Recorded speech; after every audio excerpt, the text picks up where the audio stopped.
ഈ രോഗവും സാഹിത്യവും തമ്മിലുള്ള ബന്ധത്തെക്കുറിച്ചുള്ള ഒരു പഠനങ്ങൾ, പ്രത്യേകിച്ച് മെഡിക്കോ ലിറ്റററി ക്രിറ്റിസിസം, വൈദ്യാധിഷ്ഠിത സാഹിത്യ പഠനങ്ങൾ പാശ്ചാത്യ സാഹിത്യത്തിൽ വളരെ ശക്തമായ ഒരു സാഹിത്യ സരണികളിലൊന്നാണ് മെഡിക്കോ ലിറ്റററി ക്രിറ്റിസിസം.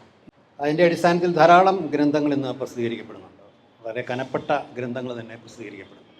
മാത്രമല്ല അത് പൊതു സാഹിത്യ ആസ്വാദന മേഖലയിൽ മാത്രമല്ല, വൈദ്യലോകത്തും ഈ മെഡിക്കോ ലിറ്റററി ക്രിറ്റിസിസം ചർച്ച ചെയ്യപ്പെടുന്നുണ്ട്.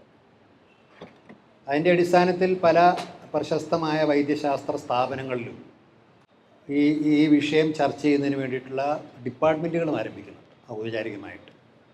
അത് സാഹിത്യം എന്നല്ല, ഹ്യൂമാനിറ്റീസ് എന്നാണ് പറയുന്നത്. സാഹിത്യം, അതുപോലെ തന്നെ ചരിത്രം, സാമ്പത്തിക ശാസ്ത്രം, ഇതെല്ലാം ചേർന്നുള്ള വൈദ്യശാസ്ത്ര സാഹിത്യ പഠനങ്ങളാണ് വേണ്ടിയിട്ടുള്ള സ്ഥാപനങ്ങളാണ്, ഡിപ്പാർട്ട്മെൻറ്റുകളാണ് ആരംഭിച്ചിട്ടുള്ളത്.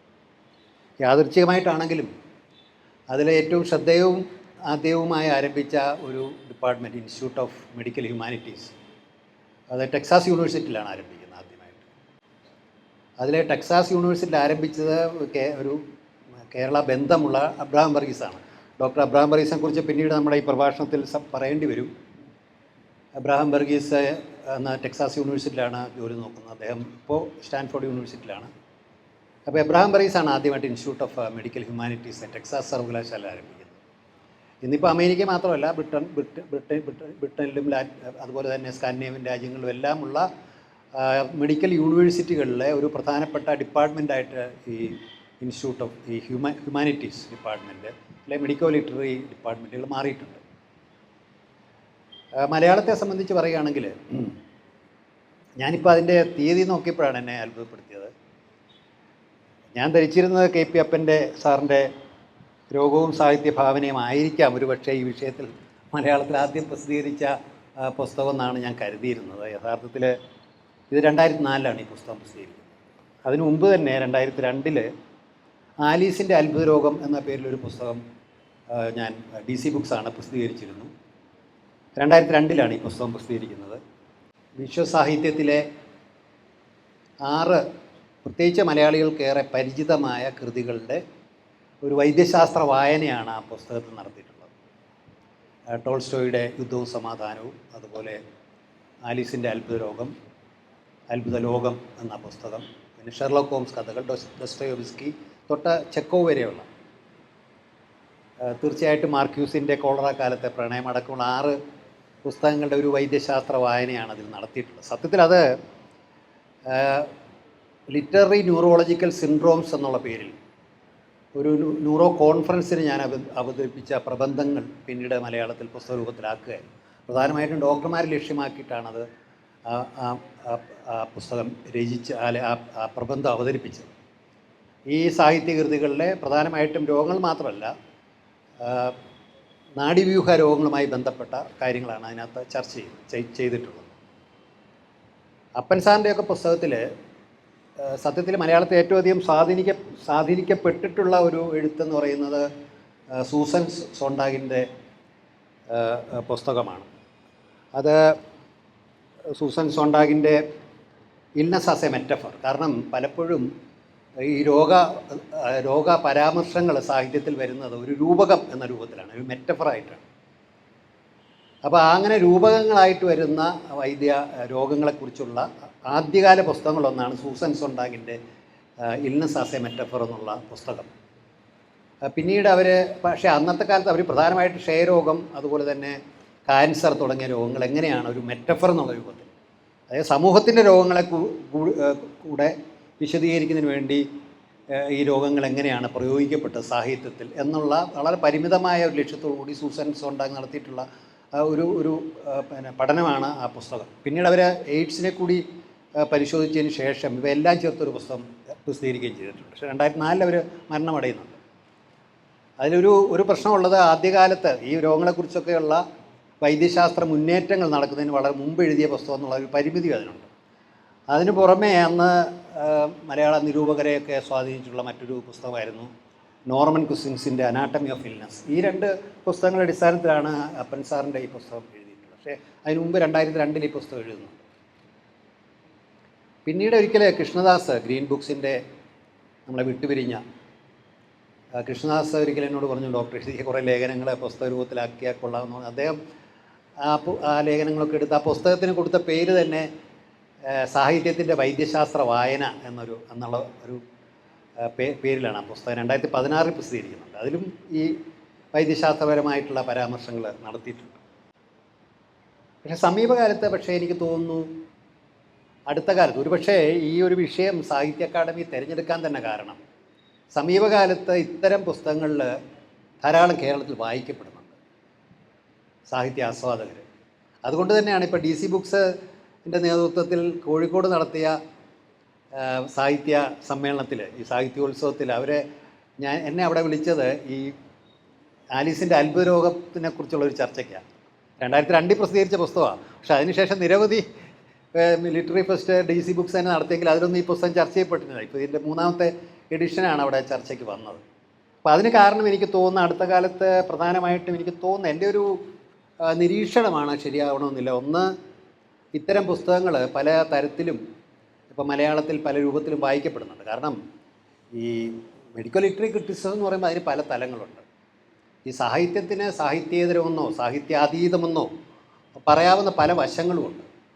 ആ വശങ്ങളിലൊന്നാണ് ഈ വൈദ്യശാസ്ത്ര സംബന്ധമായ അല്ലെങ്കിൽ രോഗങ്ങളുമായി സംബന്ധമായ വിഷയങ്ങൾ. അതുതന്നെ ഒരു പൊതു സാഹിത്യ ആസ്വാദകരും വൈദ്യമേഖലയിൽ പ്രവർത്തിക്കുന്ന ആൾ വ്യത്യസ്തമായ രീതിയിലും കാണുന്നുണ്ട്, രണ്ടായ രീതിയിലും കാണുന്നു. അതുകൊണ്ട് തന്നെ ഞാൻ അടുത്ത കാലത്ത് ഡോക്ടർമാരുടെ ചില സദസ്സുകളിൽ ഷുഡ് ഡോക്ടേഴ്സ് റീഡ് ലിറ്ററേച്ചർ എന്ന് പറഞ്ഞൊരു പ്രഭാഷണം നടത്തിക്കൊണ്ടിരിക്കുകയാണ് ചില വേദികളിൽ. 6-7 കാരണങ്ങൾ കൊണ്ട് ഡോക്ടർമാർ സാഹിത്യം വായിക്കേണ്ടത് ആവശ്യമാണ് എന്നാണ് അതിനകത്ത് വാദിക്കുന്നത്. ഇപ്പോൾ സമയക്കുറവുകൊണ്ട് ഞാൻ അതിലെ ചില കാര്യങ്ങൾ ഇവിടെ സൂചിപ്പിക്കാം. എനിക്കൊന്ന് അടുത്ത കാലത്ത് കേരളത്തിൽ ഏറ്റവും അധികം വായിക്കപ്പെട്ടൊരു പുസ്തകം ഒരു ന്യൂറോ സർജൻ കൂടിയായിരുന്ന പോൾ കലാനിധിയുടെ വെൻ ബ്രത്ത് ബിക്കംസ് എയർ എന്നുള്ള പുസ്തകമാണെന്നാണ് എൻ്റെ ഒരു നിരീക്ഷണം. അത് പ്രാണൻ വായുവിൽ അലിയുമ്പോൾ എന്ന പേരിൽ മലയാളത്തിൽ തർജ്ജമ ചെയ്തിട്ടുണ്ട്. ഈ പോൾ കലാനിധിയെ തമിഴ്നാട്ടിൽ നിന്ന് അമേരിക്കയിൽ കുടിപാർത്ത ഒരു കുടുംബത്തിലെ ഒരംഗമാണ്. അദ്ദേഹം ന്യൂറോ സർജറി ട്രെയിനിങ്ങിൻ്റെ കാലത്താണ് അദ്ദേഹത്തിന് ക്യാൻസർ ലങ് ഗുരുതരമായ രൂപത്തിൽ ബാധിച്ചിട്ടുണ്ടെന്ന് കാണുന്നു. പിന്നെ ഡോക്ടർ ബിക്കംസ് എ പേഷ്യൻ്റ് എന്ന് പറയാം. അപ്പോൾ അതിൻ്റെ വിവരണമാണ്. അദ്ദേഹം ഒരു ഡയറി പോലെ എഴുതിക്കൊണ്ട് പോയി. അദ്ദേഹം മരിച്ചതിന് ശേഷം അവസാനത്തെ അധ്യായം അദ്ദേഹത്തിൻ്റെ ഭാര്യ ലൂസിയാണ് എഴുതുന്നത്. ഇത് മലയാളത്തിൽ വളരെയേറെ വായിക്കപ്പെട്ടതാണ്. കാരണം രോഗം വന്നു കഴിയുമ്പം, രോഗം വരിക എന്ന് പറഞ്ഞാൽ അതൊരു മനുഷ്യനുണ്ടാക്കുന്ന ഏത് രോഗമാണെങ്കിലും, എത്ര നിസ്സാരമായ രോഗം ഡോക്ടർമാരെ സംബന്ധിച്ച് നിസ്സാരമാണെന്ന് തോന്നാമെങ്കിലും അതുണ്ടാകുന്ന മാനസിക സംഘർഷം, അതുപോലെ തന്നെ അതുണ്ടാക്കുന്ന ഒരേ രീതിയിൽ പ്രതീക്ഷയും നിരാശ ഇതെല്ലാം കൂടെ ചേർന്ന് നമ്മുടെ ഒരു രോഗം ബാധിച്ചു കഴിയുമ്പോൾ അത് ശരീരത്തെ ബാധിക്കുന്ന ഒന്ന് മാത്രമല്ല, നമ്മുടെ മാനസിക വ്യാപാരത്യാകെ അതിന് ധാർമ്മികവും നൈതികവും ആത്മീയവുമായിട്ടുള്ള ഒത്തിരി തലങ്ങളുണ്ട് ഈ രോഗബാധ. അപ്പോൾ അത്തരം കാര്യങ്ങൾ, അതായത് നോൺ ഓർഗാനിക് എന്ന് പറയാം, ശാരീരികേതരമായ ഒത്തിരി ഘടകങ്ങൾ അതിനകത്ത് അടങ്ങിയിട്ടുണ്ട്. അപ്പോൾ അത് പറയുന്നതുകൊണ്ടും പ്രത്യേകിച്ച് കേരളത്തിലെ ഈ രോഗാതുരത വർദ്ധിച്ചു വരുന്നൊരു സമൂഹമായതുകൊണ്ടായിരിക്കാം ഈ പോൾ കലാനിധിയുടെ പുസ്തകം അധികം വായിക്കപ്പെട്ടത്. രണ്ടാമതൊരു പുസ്തകം ഇപ്പോൾ അത് വളരെയേറെ വായിക്കപ്പെടുന്നുണ്ട്. നിങ്ങളിൽ ഇവിടെ ഇരിക്കുന്ന ആരെങ്കിലും അത് വായിച്ചിട്ടുണ്ടോ എന്ന് എനിക്കറിയാം. നിർബന്ധമായും വായിക്കണമെന്ന് ഞാൻ അഭ്യർത്ഥിക്കട്ടെ. അത് between two kingdoms, what almost dying taught me about living എന്നുള്ള വളരെ ആകർഷകമായൊരു തലക്കെട്ടിലാണ് ആ പുസ്തകം ഇറങ്ങിയിട്ടുള്ളത്. സുലൈഖ ജയവുദ് എന്ന് പറയുന്ന ഒരു പ്രസിദ്ധയായ അമേരിക്കൻ എഴുത്തുകാരിയാണ് അവർ. Between two kingdoms, what almost dying taught me about living എന്നുള്ളതാണ്. ശരിക്കും പറഞ്ഞാൽ അത് അവരെടുത്തിട്ടുള്ളത് ഈ സൂസൻ സോണ്ടാഗിൻ്റെ തന്നെ. ഞാനത് സോണ്ടാഗിൻ്റെ പുസ്തകം വീണ്ടും വായിച്ചപ്പോഴാണ് എന്നെ അത്ഭുതപ്പെടുത്തിയത്. സോണ്ടാഗ് ഈ ഇൽനസ് ആസ് എ മെറ്റഫർ എന്നുള്ള പുസ്തകത്തിൽ യാദൃശ്യമായിട്ടുള്ളത് അവർ പറയുന്നുണ്ട്, every one holds dual citizenship in the kingdom of the well and the kingdom of the സിക്ക്. അതവർ പറയുന്നത്, ഞാനത് എൻ്റെ അത്ര ഭംഗിയായിട്ട് തർജ്ജമ ചെയ്യാനൊരു കഴിവെനിക്കില്ല. സൗഖ്യത്തിൻ്റെ ലോകത്തും രോഗികളുടെ രാജ്യത്തും എല്ലാവർക്കും ഒരു ഇരട്ട പൗരത്വം ഉണ്ടെന്നാണ്. അതാണ് ഇവർക്ക് ക്യാൻസർ രോഗം വന്നതിന് ശേഷം അതിൻ്റെ ബോൺമാരോ ട്രാൻസ്പ്ലാന്റേഷൻ ചെയ്യുന്നുണ്ട്, അക്യൂട്ട് മൈലോയിഡ് ലുക്കീമിയാണ്. അതിനുശേഷം ഉള്ള ആ റിമിഷൻ പീരീഡിലുള്ള അവരുടെ അനുഭവങ്ങളാണ് അവർ അതിനകത്ത് എഴുതിയിട്ടുണ്ട്. ഇതൊക്കെ കൊണ്ടുകൂടി ആയിരിക്കാം. പിന്നെ അതിന് പുറമേ ഈ കോവിഡ് മഹാമാരി വന്നു കഴിഞ്ഞപ്പോഴേക്കും മഹാമാരികളുടെ സാഹിത്യത്തിലേക്കൊരു ശ്രദ്ധ വന്നിട്ടുണ്ട് നമ്മുടെ വായനാ സമൂഹത്തിൽ. അതുകൊണ്ട് ഇപ്പം വീണ്ടും ആവർത്തിച്ച് വായിച്ചൊക്കെ പെട്ടുകൊണ്ടിരിക്കുന്ന ഒരു പുസ്തകമാണ് ഓർഫാൻ പാമുക്കിൻ നമ്മുടെ കാമുവിൻ്റെ, ആൽബർട്ട് കാമുവിൻ്റെ. മലയാളത്തിൽ ഏറ്റവും അധികം വായിക്കപ്പെടുന്ന ഒരു എഴുത്തുകാരനാണല്ലോ കാമു. നമ്മുടെ പ്രിയ എഴുത്തുകാരിൽ ഒരാളാണ് കാമുവിൻ്റെ ദ പ്ലേഗ് എന്ന പുസ്തകം. ഈ പ്ലേഗ് ഇപ്പോൾ വീണ്ടും വായിക്കപ്പെടുന്നുണ്ട്. പ്ലേഗിൻ്റെ മലയാളം തർജ്ജമയുണ്ട്. നേരത്തെ തന്നെ മലയാളം തർജ്ജമ പ്രസിദ്ധീകരിക്കപ്പെട്ടിട്ടുണ്ട്. കാമുവിൻ്റെ അത് എൻ്റെ അഭിപ്രായത്തിൽ ഇപ്പോൾ വീണ്ടും എടുത്തത് വായിക്കുന്ന നന്നായിരിക്കും. ഇതിപ്പോൾ അത് ഈ പറയുന്ന നേരത്തെ സോണ്ടാഗൊക്കെ പറയുന്ന ഇൽനെസ് ആസ് എ മെറ്റഫർ എന്നുള്ള ഒരു കൺസെപ്റ്റിൽ എഴുതപ്പെട്ടിട്ടുള്ള ഒരു പുസ്തകം കൂടിയാണ് അത്. ആൽബർട്ട് കാമു ആ പുസ്തകം പ്രസിദ്ധീകരിക്കുന്ന 1947 ആ തീയതി പ്രത്യേകം ശ്രദ്ധിക്കണം.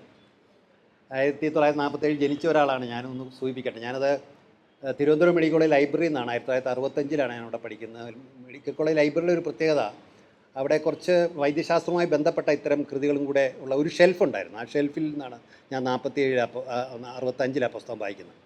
അത് ഫ്രഞ്ച് ഭരണപ്രദേശമായ അൾജീരിയൻ നഗരം, ഒരു ഒറാൻ എന്ന് പറയുന്ന നഗരത്തിൽ നടക്കുന്ന കഥയാണ്. അവിടെ പ്ലേഗ് വരുമ്പോൾ നടക്കുന്ന കഥയാണ്. ഈ പ്ലേഗ് രോഗത്തെക്കുറിച്ച് മാത്രമായിട്ടൊന്നും അവർ വായിക്കാം. അത്രയധികം പ്ലേഗിനെക്കുറിച്ച് പഠിച്ചിട്ടാണ് കാമു ആ പുസ്തകം എഴുതിയിട്ടുള്ളത്. അത് പ്രധാനമായിട്ടും ഡോക്ടർ ബെർണാഡ് റിയൂ എന്ന് പറയുന്ന ഡോക്ടറാണ് അതിൻ്റെ നായകൻ വേണമെങ്കിൽ പറയാവുന്നത്, പ്രോട്ടോകോണിസ്റ്റ് ഓഫ് ദ നോവൽ. അദ്ദേഹത്തെ കേന്ദ്രീകരിച്ചാണ്. അപ്പോൾ ആദ്യം അദ്ദേഹം ഈ എലികളിങ്ങനെ ചത്തു വീഴുന്ന കാണും.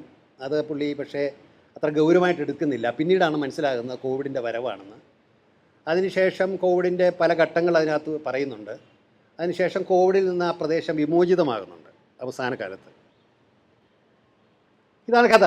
പക്ഷേ അതിൽ പ്രധാനമായിട്ട് നമ്മൾ ശ്രദ്ധിക്കേണ്ട ഒരു കാര്യം, ഇപ്പോൾ കോവിഡ്, ഈ പ്ലേഗാണ് ലോകത്തുണ്ടായ മഹാമാരികളിൽ ഏറ്റവും അധികം ആളുകളെ കൊല്ലുകയും ഏറ്റവും അധികം സാഹിത്യകൃതികൾ രചിക്കപ്പെടുകയും മനുഷ്യ ചരിത്രമാകെ മാറ്റിമറിക്കുകയും ചെയ്ത ഒരു മഹാമാരിയായിരുന്നു പ്ലേഗ്. ഒരു കാര്യം ഞാനിപ്പോഴേ പറയട്ടെ, ലോക ചരിത്രം പഠിക്കണമെന്നുണ്ടെങ്കിൽ, ലോകത്തെക്കുറിച്ച് മനസ്സിലാക്കണമെന്നുണ്ടെങ്കിൽ മഹാമാരികളെക്കുറിച്ച് പഠിച്ചേ പറ്റൂ എന്നുള്ളതാണ് ഇപ്പോഴത്തെ സ്ഥിതി. അപ്പം നമ്മളെ ഈ വെറും സാഹിത്യത്തിൻ്റെ കാര്യം മാത്രമാണ്, അതവിടെ ഇരിക്കട്ടെ. അപ്പോൾ ഇതിൽ ഏറ്റവും പ്രധാനമായിട്ട് നമ്മൾ ശ്രദ്ധിക്കേണ്ട ഒരു കാര്യം, അദ്ദേഹം അതൊരു മെറ്റഫറായിട്ടാണ്, രൂപകമായിട്ടാണ്. എന്താണ്, അന്ന് 2ാം ലോകമഹായുദ്ധ കാലത്ത്, ആ സമയത്ത് ഫ്രഞ്ച് ഇതുപോലുള്ള പ്രദേശങ്ങളുടെ നാസി അധിനിവേശത്തെയാണ് അദ്ദേഹം പ്ലേഗായിട്ട് പ്രതീകവൽക്കരിച്ചിരിക്കുന്നത്. നാസി അധിനിവേശത്തെയാണ് അവിടെ സൂചിപ്പിക്കുന്നത് മാത്രമല്ല, ഈ ആദ്യം എലികളെ കാണുമ്പോൾ അവഗണിച്ചപ്പോൾ, ഈ ഫാസിസത്തിൻ്റെ സൂചനകൾ വന്നപ്പോൾ അവഗണിച്ചതിൻ്റെ ഫലമായി കൂടെയാണ് പിന്നീട് ഈ രോഗം വന്നതെന്നും, അത് വളരെ നാടകീയമായിട്ടാണ് നോവൽ അവസാനിപ്പിക്കുന്നത്. അപ്പോൾ അവിടെ പ്ലേഗ് അവസാനിച്ചപ്പോൾ എല്ലാവരും ഇങ്ങനെ സന്തോഷിക്കുകയാണ്.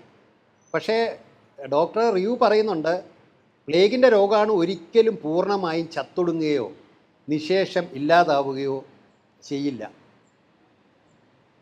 വർഷങ്ങളോളം അത് ഉറങ്ങിക്കിടക്കും. മേശയിലും കസേരയിലും അലമാരയിലും കിടക്കയിലും നിലവറയിലും പെട്ടികളിലും ഷെൽഫുകളിലും അത് താമസിക്കും. എന്നിട്ടൊരു ദിവസം മനുഷ്യനെ നശിപ്പിക്കുവാനും അവനെ അതിൻ്റെ എലികളെ അഴിച്ചുവിടും. സന്തോഷം നിറഞ്ഞ പട്ടണങ്ങളിൽ പോയി ചാവാൻ. ഇങ്ങനെയാണ് അവസാനിപ്പിക്കുന്നത്. അപ്പോൾ അതുകൊണ്ട് ഈ പ്രതീകവൽക്കരിക്കുമ്പോൾ അതിനകത്ത് മെറ്റഫറായിട്ട് ഉപയോഗിക്കും പറയുന്നത്, ഇപ്പോഴേ 2ാം ലോകമഹായുദ്ധം അവസാനിച്ചു, ഹിറ്റ്ലറൊക്കെ ആത്മഹത്യയെങ്കിലും ഫ്യൂഡലിസം തിരിച്ചു വരാൻ സാധ്യതയുണ്ട് എന്ന ഒരു പ്രവാചകനെ പോലെ ഇതിനകത്ത് കാമു പറയുന്നുണ്ട്. അതാണ് സംഭവിച്ചുകൊണ്ടിരിക്കുന്നതെന്ന് നമുക്കറിയാം. അപ്പോൾ അതുതന്നെയാണ്, അതുപോലെ തന്നെയാണ് മഹാമാരികളുടെ കാര്യം. അതും തിരിച്ചു വന്നുകൊണ്ടിരിക്കുകയാണ്. ഒരു മഹാമാരിയും കെട്ടടങ്ങുന്നില്ല. അതും തിരിച്ച്, ഇപ്പോൾ കോവിഡിൻ്റെ കാര്യമൊക്കെ നമുക്കറിയാം. ഇപ്പോൾ ഇങ്ങനെയുള്ള വളരെ പ്രധാനപ്പെട്ട ഒരു കൃതിയാണ്. തന്നെയല്ല, ഈ കോവിഡ് കാലത്ത് ഇറങ്ങിയ 2 പ്രധാനപ്പെട്ട കൃതികൾ, ഈ മഹാമാരികളുമായി ബന്ധപ്പെട്ട ഏറ്റവും പ്രധാനപ്പെട്ട കൃതികൾ അതിൽ പ്ലേഗിനെ കുറിച്ച് തന്നെയാണ്. അത് ഓർഹാൻ പാമുക്കിൻ്റെ ദ നൈറ്റ്സ് ഓഫ് പ്ലേഗാണ്. ഇവിടെ ഇരിക്കുന്ന പ്രിയ സുഹൃത്തുക്കൾ ദയവായിട്ട് ആ പുസ്തകം വായിക്കണമെന്ന് ഞാൻ അഭ്യർത്ഥിക്കുകയാണ്. കാരണം ചില പുസ്തകങ്ങൾ നമ്മൾ കയ്യിലെടുത്ത് കഴിഞ്ഞാൽ, വലിയ പുസ്തകം, ഇത് 700 പേജുള്ള വലിയ പുസ്തകമാണ്, അത് വായിച്ച് തീരുമല്ലോ എന്ന് ഓർത്ത് നമ്മൾ വിഷമിക്കും. അങ്ങനെയാണ് പലപ്പോഴും. അങ്ങനെയല്ലേ, ഈ പുസ്തകം എങ്ങനെ വായിച്ച് തീർക്കുമെന്ന് നമുക്ക് ഒരു ആകാംക്ഷ ഉണ്ടാകാറുണ്ട്. പക്ഷേ ഓർഹാൻ പാമുക്കിൻ്റെ ദ നൈറ്റ്സ് ഓഫ് പ്ലേഗ് നമ്മൾ വായിക്കാൻ എടുത്തു കഴിഞ്ഞപ്പോൾ, അയ്യോ ദൈവം, ഇത് ഏതെങ്കിലും ദിവസം ഈ വായന പൂർത്തിയാക്കേണ്ടി വരുമല്ലോ എന്നുള്ളതിൽ നമുക്ക് വിഷമം തോന്നുന്ന രീതിയിലുള്ള തുജ്വലമായ ഒരു കൃതികളാണ് നൈറ്റ്സ്. എൻ്റെ അഭിപ്രായത്തിൽ കാമുവിൻ്റെ കൃതിയേക്കാളും ഞാൻ ഒരു പടി മുമ്പിൽ ഇതിനെ പ്രതിഷ്ഠിക്കും. അത് ഈ പറയുന്നതിൽ പ്രതീകം മാത്രമല്ല, അത് the nights of plague Mediterranean പ്രദേശത്തെ ഒരു സാങ്കല്പിക ദ്വീപിൽ നടക്കുന്ന കഥയാണ്. ഈ ക്രേറ്റിൻ്റെയും അടുത്തായിട്ട് നടക്കുന്ന ഒരു ദ്വീപാണ്, സാങ്കല്പിക ദ്വീപാണ്. സാങ്കല്പികമല്ല, അവിടെ ദ്വീപുകളുണ്ട് ധാരാളം. 1901 വരുന്ന പ്ലേഗ് ബാധയാണ്, 20-ാം നൂറ്റാണ്ടിലെ ആദ്യം. ഒട്ടോമൻ സാമ്രാജ്യത്തിൻ്റെ തകർച്ചയാണ് അതിനകത്ത് വിഷയം. യഥാർത്ഥത്തിൽ പാമുക്കിൻ്റെ ഈ നോവല് യാദൃച്ഛികമായിട്ടാണെങ്കിൽ ഇപ്പം നടക്കുന്ന ഇസ്രായേലി പിന്നെ പിന്നെ ആ പ്രദേശത്താണ് ഇപ്പം നടന്നുകൊണ്ടിരിക്കുന്ന യുദ്ധം. അതിലേക്കുള്ള വേരുകൾ വരെ നമുക്ക് കാണാൻ കഴിയും. തന്നെയല്ല, അവിടെ ഉണ്ടായിരുന്ന മുസ്ലിം സമൂഹവും അതുപോലെ ഓർത്തഡോക്സ് ക്രിസ്ത്യാനിറ്റിയും തമ്മിലുള്ള സംഘർഷം, ഇതെല്ലാം ഉള്ള ഒരു ചരിത്ര നോവൽ കൂടിയാണ്. ചരിത്ര നോവലുമാണ്. ഒരു ഈ പറയുന്ന മഹാമാരി പ്ലേഗിൻ്റെ പശ്ചാത്തലത്തിലാണ് അദ്ദേഹം അത് അനാവരണം ചെയ്യുന്നത്. ഒത്തിരി സമസ്യകൾ, ഒത്തിരി പ്രശ്നങ്ങൾ അതിനകത്ത് പാമുക്ക് മുന്നോട്ട് വെക്കുന്നുണ്ട്. അപ്പോൾ അത് അടുത്ത കാലത്ത് ഏറ്റവും അധികം വായിക്കപ്പെടുന്ന ഒരു ഇതായിട്ട് മാറിയിട്ടുണ്ട്. മറ്റൊന്ന്, ഇപ്പോൾ നമ്മളെ മഹാമാരികളെക്കുറിച്ച് തന്നെ എടുക്കുമ്പോൾ, രോഗങ്ങളെക്കുറിച്ചൊക്കെ തന്നെ എടുക്കുമ്പോൾ പ്രധാനമായിട്ടും 4 മഹാമാരികളാണ് ലോക ചരിത്രത്തെ മാറ്റിമറിച്ചത്. പ്ലേഗും വസൂരിയും കോളറായും അതുപോലെ തന്നെ ഫ്ലൂ ആണ്. 2ാം ലോകമഹായുദ്ധകാലത്താണ് പ്രധാനമായിട്ട് ഫ്ലൂ. അതിനെക്കുറിച്ച് എമ്മ ഡൊണാഗ് എന്ന് പറയുന്ന ഒരു ഐറിഷ് അമേരിക്കൻ എഴുത്തുകാരിയുടെ ദ നൈറ്റ്സ് ഓഫ് പ്ലേഗ് ഇവരുടെ ഒരു നോവലിപ്പോൾ വന്നത് പുൾ ഓഫ് സ്റ്റാർസ്. അതിൽ ഐറിഷ് സ്വാതന്ത്ര്യ സമരവും 1-ാം ലോക മഹായുദ്ധവും അതുപോലെ തന്നെ ഈ പ്ലേഗിൻ്റെ ബാധയും ജെൻഡർ ഇഷ്യൂ എല്ലാം കൂടെ ചേർത്ത് സമന്വയിച്ച് എഴുതിയിട്ടുള്ള ഒരു പുസ്തകമാണ്. ഒരുപക്ഷെ ഇതെല്ലാം കൂടി സൃഷ്ടിച്ച ഒരു അന്തരീക്ഷത്തിൽ നിന്നായിരിക്കാം ഒരുപക്ഷെ ഇത്തരം ഒരു വിഷയം ചർച്ചയ്ക്കെടുക്കണം എന്ന് ഒരുപക്ഷെ സാഹിത്യ അക്കാദമിക്കും അതുപോലെ തന്നെ ഇപ്പം അവിടെയും പിന്നെ നേരത്തെ കോഴിക്കോട് നടന്ന ലിറ്റററി ഫെസ്റ്റിവലൊക്കെ തീരുമാനിക്കാൻ ഒരു കാരണം അതായിരിക്കാൻ സാധ്യതയുണ്ട്. ഞാനിവിടെ 2 കാര്യങ്ങൾ നിങ്ങളുടെ മുമ്പിൽ അവതരിപ്പിക്കാനാണ്. കാരണം വളരെ വിശാലമായ ഒരു വിഷയമാണ്. അത് മാത്രമായിട്ട് വേണമെങ്കിൽ ഒരു സാഹിത്യ സമ്മേളനം നടത്താൻ മാത്രം വളരെ വിപുലമായ പിന്നെ സാധ്യതകൾ പരിശോധന അറിയിക്കുന്ന ഒരു വിഷയമാണ് ഈ മെഡിക്കൽ ലിറ്റററി ക്രിറ്റിസിസം എന്ന് പറയുന്നത്. അതിലെ 2 പേരുടെ ഭാഗത്തുനിന്ന് നമുക്ക് നോക്കാം. ഒന്ന്, ഈ സാഹിത്യ ആസ്വാദകരുടെ ഭാഗത്തുനിന്ന് നമുക്ക് നോക്കാം. അതുപോലെ തന്നെ ഈ വൈദ്യവൃത്തിയിൽ ഏർപ്പെട്ടിരിക്കുന്ന ഭാഗത്ത് നിന്ന് പ്രത്യേകമായിട്ടും പരിശോധിക്കാൻ പറ്റും. 2 രീതിയിലും അത് പരിശോധിക്കാൻ പറ്റും. അപ്പോൾ അത്തരത്തിലൊരു പരിശോധന നമുക്ക് പിന്നീട് വിശദമായിട്ട് നടത്താം. ഇവിടെ ഇപ്പം സാഹിത്യ ആസ്വാദകരുടെ ഭാഗമെന്ന് പറയുമ്പോൾ ഈ പറഞ്ഞ പോലെ പിന്നെ ഇൽനസ് ആസ് എ മെറ്റഫർ, ഒരു രൂപകം എന്നുള്ള രീതിയിൽ, അല്ലെങ്കിൽ രോഗത്തെക്കുറിച്ച് തന്നെയുള്ള അതിൻ്റെ എന്താണ് പറയുന്നത്, ശാരീരികേതരമായിട്ടുള്ള ധാർമ്മികവും നൈതികവും ആത്മീയവും ഒക്കെ ആയിട്ടുള്ള പ്രതിസന്ധികൾ മനസ്സിലാക്കുന്നതിന് വേണ്ടി നമുക്ക് വായിക്കാൻ കഴിയും. നമ്മളൊക്കെ തന്നെയും ഈ പറയുന്ന 2 ലോകങ്ങൾക്കിടയിൽ സഞ്ചരിച്ചുകൊണ്ടിരിക്കുന്നവരെന്നുള്ള നിലയിൽ വൈയക്തികമായി തന്നെ നമുക്ക് നമ്മുടെ പല പ്രശ്നങ്ങൾക്കും പിന്നെ ഒരു ഉത്തരം കിട്ടുന്നതിന് വേണ്ടി ഈ പുസ്തകങ്ങളെ, അല്ലെ ആശ്വാസം കിട്ടുന്നതിന് വേണ്ടി ഈ പുസ്തകങ്ങളെ സമീപിച്ചെന്ന് വരാം. അതോടൊത്തിൽ ലോക ചരിത്രം മനസ്സിലാക്കാൻ വേണ്ടി, അതിൻ്റെ ലോക ചരിത്രത്തിൻ്റെ ഗതിവിഗതികൾ, ഈ പറയുന്ന മഹാമാരികൾ എങ്ങനെ സൃഷ്ടിച്ചുവെന്ന് ഇപ്പം പറയുന്ന പാമുക്കിൻ്റെ പുസ്തകത്തിലൂടെ നമുക്ക് മനസ്സിലാക്കാൻ ഒരു അനുവാചകന് കഴിയും. അതുപോലെ ഡോക്ടർമാർക്ക് പല രീതിയിൽ ഇത് വായിക്കാൻ ഉള്ള സാധ്യതകളുണ്ട്.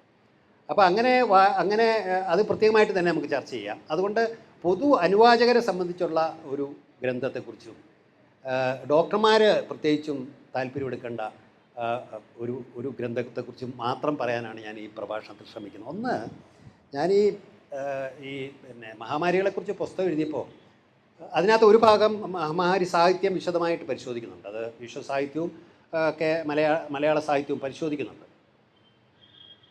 അത് ഉദ്ദേശിച്ചിരുന്നില്ല. പുസ്തകം എഴുതുമ്പോൾ അങ്ങനെ സാഹിത്യം, ഒന്നാമത് അതിന് കഴിവുള്ള ഒരാളല്ല ഞാനൊരു സാഹിത്യ നിരൂപകനല്ല, ഒരു വായനക്കാരൻ മാത്രമാണ്. ആ വായനക്കാരൻ എന്നുള്ള രീതിയിലുള്ള ഒരു അറിവ് വെച്ചിട്ടാണ് ഇത് എഴുതുന്നത്. മറ്റൊരു സാഹിത്യ വിമർശകർക്ക് കുറെ കൂടി ആഴത്തിൽ അത് പഠിക്കാൻ പറ്റും. അപ്പോൾ അതിൽ ഈ പ്ലേഗാണ് ആദ്യത്തെ ചാപ്റ്റർ. പ്ലേഗ് മുതൽ കോവിഡ് വരെ എന്നാണ് ആ പുസ്തകത്തിൻ്റെ പേര് തന്നെ. അപ്പോൾ പ്ലേഗ് ചാപ്റ്റർ എഴുതിയപ്പം എനിക്ക് തോന്നി, പ്ലേഗിനെ കുറിച്ചൊരു പുസ്തകം എഴുതുമ്പോൾ കാമുവിൻ്റെ പ്ലേഗിനെ കുറിച്ച് പറയാതെ പുസ്തകം എഴുതുന്നത് ശരിയല്ലല്ലോ എന്ന് എനിക്ക് തോന്നി. അതുകൊണ്ട് കാമുവിൻ്റെ പ്ലേഗിനെ കുറിച്ച് ഞാൻ നേരത്തെ വായിച്ചുകൊണ്ട് അതിനെക്കുറിച്ചുള്ള ലിറ്റററി ക്രിറ്റിസം ഒക്കെ പരിശോധിച്ചിട്ട് ഈ നേരത്തെ പറഞ്ഞ മെറ്റഫോർ എന്നുള്ള രീതിയിൽ എങ്ങനെ തുടങ്ങി എന്ന് അതിൽ പിന്നെ എഴുതുന്നുണ്ട്. ഈ പുസ്തകം തന്നെ ആരംഭിക്കുന്ന തുടക്കം എന്ന് പറഞ്ഞ് ഈ ഡോക്ടർ ബെർണാഡ് റിയു എലികളെ കാണുന്ന രംഗമാണ്. തുടക്കം എന്നും കൊണ്ടാണ് ഈ പുസ്തകം ആരംഭിക്കുന്നത്. തുടർച്ച എന്ന് പറഞ്ഞാണ് ഈ പുസ്തകം അവസാനിക്കുന്നത്. അത് അവസാനം റിവ്യൂ പറയുന്നുണ്ടല്ലോ, ഇത് തിരിച്ചു വരാൻ സാധ്യതയുണ്ടെന്ന് പറഞ്ഞിട്ടാണ് ഈ പുസ്തകം, അങ്ങനെയാണ് പുസ്തകം സംവിധാനം ചെയ്തത്. പക്ഷേ പിന്നീടാണ് ഞാൻ മലയാള സാഹിത്യത്തിൽ ഈ പറയുന്ന പാൻഡമിക് ലിറ്ററേച്ചർ ധാരാളം ചർച്ച ചെയ്യപ്പെടുന്നു. തീർച്ചയായിട്ടും നിങ്ങളിത് കേട്ടാൽ തന്നെ ഉടൻ തന്നെ പറയും. നമുക്കറിയാം, നമ്മുടെ പിന്നെ വസൂരി എന്ന് പറഞ്ഞ നോവൽ തന്നെ എഴുതിയിരുന്നല്ലോ. വസൂരി എന്നുള്ള നോവൽ തന്നെ പിന്നെ എഴുതപ്പെട്ടിട്ടുണ്ട്. അത് അത് വളരെ പ്രസിദ്ധമായ നോവലാണ്. കാക്കനാടൻ്റെ ആ നോവല് ഒരു മഹാമാരിയെക്കുറിച്ച് എഴുതപ്പെട്ട നോവലുകളൊന്നാണ്. അപ്പോൾ അതിൽ പ്രധാനമായിട്ടും കൈകാര്യം ചെയ്യുന്നത് ഇതുപോലുള്ള രോഗങ്ങൾ ബാധിക്കുമ്പോൾ മനുഷ്യനിൽ അന്തർലീനമായിട്ടുള്ള വിരുദ്ധങ്ങളായ വികാരങ്ങളൊക്കെ പുറത്തു വരും. ഒന്ന് സഹാനുഭൂതിയും മനുഷ്യസ്നേഹവും ഒരു ഭാഗത്ത്, മറുഭാഗത്ത് അടക്കിപ്പിടിച്ചിരുന്ന ലൈംഗിക ഇച്ഛാശക്തികൾ, അതുപോലുള്ള മറ്റ് സാമൂഹ്യ വിരുദ്ധ പ്രവണതകളും വെളിയിൽ വരും. ഇതാണ് പ്രധാനമായിട്ടും അതിനകത്ത് കാക്കനാടൻ പരിശോധിച്ചിട്ടുള്ളത്.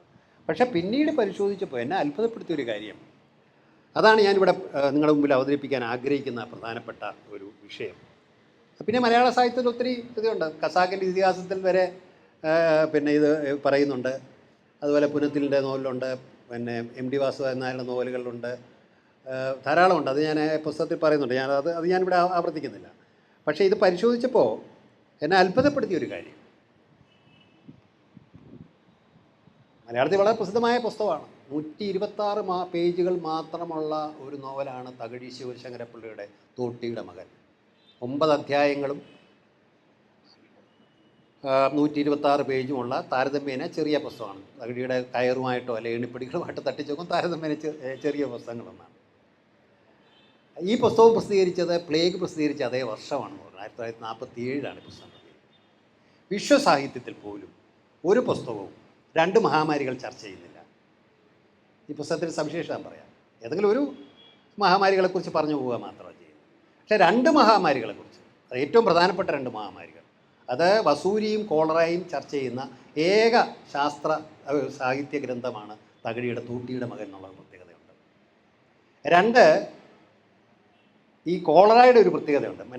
കോളറ എന്ന് പറയുമ്പോൾ വളരെ ദരിദ്രരായ ആളുകളെ ബാധിക്കുന്ന ഛർദിയും വയറിളക്കവും ഒരു വൃത്തികെട്ട രോഗമായിട്ടാണ് കണക്കപ്പെടുന്നത്. വളരെ സ്റ്റിഗ്മറ്റൈസിങ് ആണ്, പതിത്വം കൽപ്പിക്കപ്പെടുന്ന ഒരു രോഗങ്ങളിലൊന്നാണ്. അത് നമുക്ക് ഇതിനകത്ത് കാണാം. സൂസൻ സോണ്ടാഗിൻ്റെയും അല്ലെ പിന്നെ നമ്മുടെ അപ്പൻ സാറിൻ്റെയും പുസ്തകത്തിലൊക്കെ കാണാം. ക്ഷയം എന്ന് പറഞ്ഞാൽ മാന്യന്മാരെ ബാധിക്കുന്ന റൊമാൻറ്റിക് ഒരു രോഗം, ക്യാൻസർ എന്ന് പറയുന്നത് വളരെ മോശപ്പെട്ട ഒരു രോഗം എന്നുള്ള രൂപത്തിലേക്ക് അതിനകത്ത് ചിത്രീകരിക്കപ്പെടുന്നുണ്ട്. അതിൽ പ്രത്യേകിച്ച് എയ്ഡ്സിൻ്റെ കാര്യം പറയാനില്ലല്ലോ, ധാർമ്മികമായ അധപ്പതനത്തിൻ്റെ ഭാഗമായിട്ടാണ്. പക്ഷേ ഇത് രസകരമായ കാര്യം എന്താണെന്ന് പറഞ്ഞാൽ, ഈ കോളറയുടെ കാര്യത്തിൽ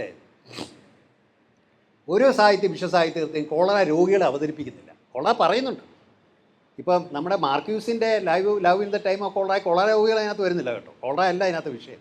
കോളറ പറയുന്നുണ്ട് ചില സ്ഥലങ്ങളിലൊക്കെ. എന്നാലും കോളറ ബാധിച്ച കപ്പലുകൾ, അന്ന് കപ്പലുകൾ കൂടെ ആണല്ലോ വരുമ്പോഴേക്കും കോളറ ഉണ്ടെന്ന് റിപ്പോർട്ട് ചെയ്ത ഒരു മഞ്ഞക്കൊടി പിന്നെ അതിൽ പറത്തിയിട്ട് ഈ കപ്പലുകൾ അന്ന് ക്വാറൻറ്റൈൻ ചെയ്യണം. 40 ദിവസം കടലിൽ കഴിയേണ്ടി വരും. അത് കഴിഞ്ഞിട്ട് ഇങ്ങോട്ട് വരാൻ പറ്റും.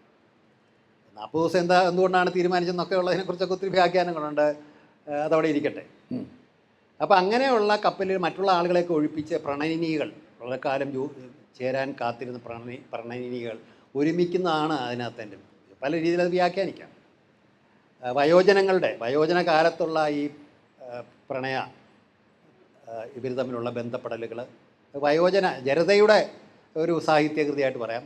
പക്ഷേ എപ്പോഴും മാർക്യൂസ് പറയുന്നത് ഒരു പൊളിറ്റിക്കൽ നോവൽ എന്നാണ് അദ്ദേഹം പറയാറുണ്ട്. അതിനകത്ത് പോലും രോഗികൾ വരുന്നില്ല കേട്ടോ.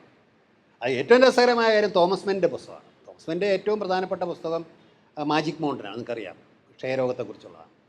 മാജിക് മൗണ്ടനെ കുറിച്ച് സൂസൻ സോണ്ടാഗും അയ്യപ്പൻ സാറിൻ്റെ പുസ്തകത്തിലും പറയുന്നുണ്ട്. തീർച്ചയായിട്ടും വായിക്കേണ്ട ഒരു പുസ്തകമാണ്. പക്ഷേ അദ്ദേഹത്തിൻ്റെ ഡെത്ത് ഇൻ വെനീസ് എന്ന് പറഞ്ഞിട്ട് വേറൊരു പുസ്തകമുണ്ട്. ആ പുസ്തകത്തിനകത്ത് കോളറ ബാധിച്ച ഒരു കഥാപാത്രമാണ് അവതരിപ്പിക്കുന്നത്. പക്ഷേ അയാൾ ഈ വയറിളക്കം വന്ന് ഛർദ്ദിക്കുന്നതാണ്. അയാൾ ഒരു കസേരയിലിരുന്ന് മരിക്കുന്നതായിട്ടാണ്. കാരണം മാന്യന്മാരെ ബാധിക്കുന്ന ഒരു രോഗമല്ല. അങ്ങനെ ബാധിച്ചാൽ തന്നെ അത് വളരെ അദ്ദേഹത്തിൻ്റെ ധാർമ്മികമായ അധപ്പതനം കൊണ്ടാണ് അദ്ദേഹത്തിന് ആ രോഗം വന്നതെന്നാണ് തോമസ് മെൻ ആ പുസ്തകത്തിൽ എഴുതിയിട്ടുള്ളത്. പക്ഷേ കോളറ അതിൻ്റെ എല്ലാ ഭീഭത്സതകളോടുകൂടി ചിത്രീകരിച്ചിട്ടുള്ള വിശ്വസാഹിത്യം എന്ന് തന്നെ ഞാൻ അടിവരയിട്ട് പറയട്ടെ, ഏക നോവൽ പിന്നെ തകഴിയുടെ തോട്ടിയുടെ മകൻ. കാരണം തോട്ടിയുടെ മകൻ എന്ന് പറയുമ്പോൾ തോട്ടികൾ മനുഷ്യരായി പോലും കണക്കാക്കപ്പെടാത്ത, സമൂഹത്തിൽ ഏറ്റവും അധികം പ്രാന്തവൽക്കരിക്കപ്പെട്ട, മനുഷ്യരായിട്ട് പോലും കണക്കാക്കപ്പെടാത്ത ഒരു സമൂഹത്തെക്കുറിച്ചാണ് തകഴി എഴുതുന്നത്. അവരെങ്ങനെ അവസാനം അതിൻ്റെ സംഘടിത ശക്തി വളർന്നു വരുന്നതായിട്ടാണ് നോവൽ. 3 തലമുറകളാണ് അതിനകത്ത് ചിത്രീകരിക്കുന്നത്. മാത്രമല്ല വസൂരിയും അദ്ദേഹം അതിനകത്ത് ചിത്രീകരിക്കുന്നത്. 2 വരുന്നുണ്ട്. 4-ാം അധ്യായത്തിലും 8-ാം അധ്യായത്തിലുമാണ്. ഈ 126 പേജുള്ള പുസ്തകത്തിൻ്റെ 23 പേജ് അതിനുവേണ്ടി മാറ്റി വെച്ചിട്ടുണ്ട്. ബോധപൂർവം ചെയ്തതല്ല. കാരണം ആ തോട്ടികളെക്കുറിച്ച് പറയുമ്പോൾ പറയാതിരിക്കാൻ പറ്റത്തില്ല. ആ കാലഘട്ടത്തിൽ അതാണ്. എന്ന് തന്നെയുമല്ല, ഈ പുസ്തകത്തിൻ്റെ ഒരു പ്രത്യേകത, നമ്മൾ മഹാമാരി സാഹിത്യം വായിക്കുമ്പോൾ അതിന് ചില പൊതു സ്വഭാവങ്ങൾ കാണാൻ കഴിയും. മഹാമാരികളെ സംബന്ധിച്ച് ഈ മഹാമാരികളുടെ ചരിത്രം പരിശോധിക്കുമ്പോൾ നമുക്കിന്ന് വായിച്ചെടുക്കാൻ കഴിയുന്ന പൊതു സ്വഭാവങ്ങളെല്ലാം അത്ഭുതകരമെന്ന് പറയണം തകഴിയുടെ നോവൽ വന്നിട്ടുണ്ട്. ഞാൻ അതിൻ്റെ ചില ഭാഗങ്ങൾ വായിക്കാം, ഇവിടെ നിങ്ങളുടെ മുമ്പിൽ അവതരിപ്പിക്കും. ഇതാണ് ഞാൻ പ്രധാനമായിട്ട് ഇന്ന് നിങ്ങളുടെ ശ്രദ്ധയിൽപ്പെടുത്താൻ ആഗ്രഹിക്കുന്ന ഒരു കാര്യം ഇതാണ്. കാരണം ഈ വിഷയം അത്രത്തോളം വലുതാണെങ്കിൽ, ഒന്ന്, നിങ്ങൾക്കറിയാമല്ലോ, 3 തലമുറയാണ് ഇഷുക്കുമുത്തു എന്ന് പറയുന്ന ഒരു തൊഴിലാളിയിലാണ് ഇത് ആരംഭിക്കുന്നത്. അദ്ദേഹം മരിക്കുന്നുണ്ട്. മരിച്ചു കഴിഞ്ഞാൽ എവിടെയാണ് ശവം അടക്കേണ്ടതെന്ന് അറിഞ്ഞുകൂടാ. എന്നിട്ട് അവിടെ പിന്നെ വീടിനടുത്ത് കൊണ്ട് കുഴിച്ചിടും. പിന്നെ അത് പട്ടികൾ വന്ന് ആ പ്രേതം കടിച്ചെടുത്ത് വെളിയിൽ കൊണ്ടുവരുന്ന രംഗമുണ്ട്. ഭയങ്കര അത് വായിക്കേണ്ടതാണ്. അതിനുശേഷം അയാളുടെ മകൻ ചുടലമുത്തു അയാൾ വള്ളിയെ വിവാഹം കഴിക്കുന്നുണ്ട്. ചുടലമുത്തു അപ്പോൾ യൂണിയൻ ഫോം ചെയ്യുന്നുണ്ട്. ആ യൂണിയനെ തകർക്കാൻ വേണ്ടി മുതലാളിമാർ ഉപയോഗിക്കുന്ന ചുടലമുത്തുവിനെയാണ്. പിന്നീട് അയാളുടെ മകൻ മോഹനൻ, അയാളുടെ പേര് മാറ്റുന്നുണ്ട്, മോഹനൻ എന്ന് പേരിടും. കാരണം സാധാരണ ഈ തോട്ടികൾക്കൊന്നും നല്ല പേരൊന്നും ഇടാറില്ല. അങ്ങനെ മോഹനൻ്റെ കാലത്താണ് ഈ നോവൽ അവസാനിക്കുന്നത്. അപ്പോൾ 4-ാം അധ്യായത്തിൽ വസൂരി വെക്കുമ്പോൾ പിന്നെ ഈ കാലാവസ്ഥാ വ്യതിയാനം എന്ന് നമ്മളിപ്പോൾ പറയുന്നുണ്ട്. ഗ്ലോബൽ വാർമിംഗ്, കാലാവസ്ഥാ വ്യതിയാനം, വൺ ഹെൽത്ത്, വൺ വേൾഡ്. അപ്പോൾ കാലാവസ്ഥയുമായിട്ട് വളരെയേറെ ബന്ധപ്പെട്ടാണ് ഈ മഹാമാരികളുടെ വരവ്. അതുകൊണ്ടാണ് മഹാമാരികളിൽ നിന്നും നമ്മൾ മനുഷ്യർക്ക് രക്ഷപ്പെടണമെന്നുണ്ടെങ്കിൽ മനുഷ്യനെ രക്ഷപ്പെടുത്താൻ പറ്റത്തില്ല. പ്രകൃതിയെയും മറ്റ് ജന്തുജാലങ്ങളെയും സംരക്ഷിക്കണം എന്നുള്ള ഏകലോക ഏകാരോഗ്യം എന്നുള്ള ആശയത്തിലേക്ക് എത്തുന്നതാണ്. നമ്മൾ അത്ഭുതപ്പെട്ടു. അധ്യായം 4 ആരംഭിക്കുന്നത് ഇങ്ങനെയാണ്. 4-ലാണ് ഈ സ്മോൾ പോക്സ് വസൂരി വരുന്നത്. എത്ര മനോഹരമായിട്ടാണ് പറഞ്ഞിരിക്കുന്നത്. നമുക്ക് അത്ഭുതം തോന്നി. ഇന്നത്തെ നമ്മുടെ ഒരു കാലാവസ്ഥാ വ്യതിയാനമൊക്കെ നിങ്ങളുടെ മനസ്സിൽ വരണം. നമ്മളിപ്പോഴാണല്ലോ ചർച്ച ചെയ്ത് തുടങ്ങിയത് ഗ്ലോബൽ വാർമിംഗ് ഒക്കെ. ഇപ്പോൾ കേരളത്തിൽ വന്നു തുടങ്ങിയിട്ടുണ്ട്. അതുകൊണ്ട് നമുക്ക് മനസ്സിലായി തുടങ്ങിയിട്ടുണ്ട്. അത്ര ഉഗ്രമായ ഒരു നെടുങ്കൻ വേനൽക്കാലം ഉണ്ടായിട്ടില്ല. മാസങ്ങളായി മഴ പെയ്തിട്ട് എന്തൊരു ചൂടാണ്. ജീവജാലങ്ങൾ വാടിക്കരിഞ്ഞു. ആ കാലസ്ഥിതി ഏതോ ഭയങ്കരമായ ഒരു സാംക്രമിക രോഗത്തിൻ്റെ ആക്രമണത്തെ ദീർഘദർശനം ചെയ്യുന്നുണ്ടായിരുന്നു. Exactly what is happening now globally. അത് സംഭവിച്ചു. മസൂരി എന്ന് അതിനകത്ത് പറയുന്നത് കേട്ടോ. നമ്മുടെ ഈ മലയാള സാഹിത്യത്തിലെ ഈ രോഗങ്ങളുടെ അതൊന്നും ഈ ശാസ്ത്രീയ നാമങ്ങളല്ല ഉപയോഗിക്കുന്നത്. ദണ്ണം, പിന്നെ അതുപോലെ കുരുപ്പ്, ഇങ്ങനെയൊക്കെയുള്ള വാക്കുകളാണ്. അത് വായിച്ചെടുക്കണം. ഏത് രോഗമാണെന്ന് കണ്ടുപിടിക്കാൻ തന്നെ പലപ്പോഴും ബുദ്ധിമുട്ടാണ്. അത് രോഗലക്ഷണങ്ങൾ വെച്ച് നമ്മൾ കണ്ടുപിടിക്കേണ്ടി വരും. മസൂരി എന്ന് പറഞ്ഞാൽ അത്യുഗ്രൻ ഒരു ജാതി മസൂരി. 6-8 ദിവസങ്ങൾക്കപ്പുറം പോകാറില്ല. മരണമാണ് ഫലം. ഇങ്ങനെയാണ് ഇത് ആരംഭിക്കുന്നത് ആ 4-ാം അധ്യായം. അതിനുശേഷം മഹാമാരിയുടെ മറ്റൊരു പ്രത്യേകത, ഈ മഹാമാരികളെക്കുറിച്ച് പറയുമ്പോൾ നിങ്ങൾ ഏത് പുസ്തകം എടുത്താലും എല്ലാവരും പറയുന്നൊരു വാചകമുണ്ട്. അതെല്ലാവരെയും ബാധിക്കും എന്നുള്ളതാണ്. അതാണ് ശരിയുമാണ്. Pandemics affect the rich and the poor. ദരിദ്രരെയും അതുപോലെ ധനികരെയും ബാധിക്കും. ദ കിങ്സ് ആൻഡ് എംപറേഴ്സ്, രാജാക്കന്മാരെയും സാമ്രാജ്യാധിപതികളെയും. ശരിയാണ്. പ്ലേഗിൻ്റെ തന്നെ പലതിനും പേര് രാജാക്കന്മാരുടെ പേര്. ആൻറ്റോണിയൻ പ്ലേഗ്, ജസ്റ്റീനിയൻ പ്ലേഗ് എന്നൊക്കെയാണ് അത് അറിയപ്പെടുന്നത് തന്നെ. ഫറവോസ് ആൻഡ് ദ പ്രോഫറ്റ്സ്, പ്രവാചകന്മാരെയും ഫറവോകളെയും ബാധിക്കും. പക്ഷേ അങ്ങനെയല്ല സംഭവിച്ചിട്ടുള്ളത്. ശരിയാണ്, എല്ലാവരും ബാധിച്ചിട്ടുണ്ട്. ഇപ്പോൾ കോവിഡ് തന്നെ പിന്നെ ട്രംപിനെ ബാധിച്ചല്ലോ, അല്ലേ? ബോറിസ് ജോൺസനെ ബാധിച്ചു.